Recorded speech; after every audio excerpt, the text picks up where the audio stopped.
मां बेद कबीर साहब जो फैन आहियां। कबीर साईं जन फरमायो आहे त कबीर जब तुम आए संसार में जग हंसा तुम रोए, अब ऐसी करनी कर चलो कि तुम हंसो जग रोए।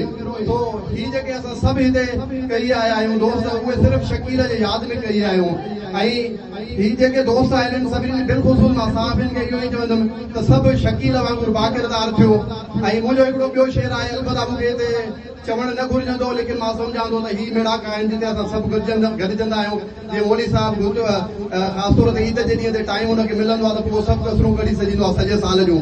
सो हिते सिठा जाए बसि किरदाई मेड़ाका कोन थींदा, तंहिंजे करे मजबूरीअ में टाइम मिलियो आहे त मां तव्हांखे हिकिड़ो नंढिड़ो मुख़्तसिर शेर आहे। मां सम्झां थो उम्मीद दोस्त माइंड में न कंदा। त मां लिखियो आहे त थी खूब कमाए हर हंधि, थी खूब कमाए हर हंधि, थी सुठी किरत अॼु सहाफ़त आहे। सो बिराइबर वारी दोस्तनि खे रिक्वेस्ट आहे त सहाफ़त खे पंहिंजो पेशो जेको आहे त माल कमाइण वारो न बणाइनि, लेकिन हिनखे जेको आहे हिकिड़ो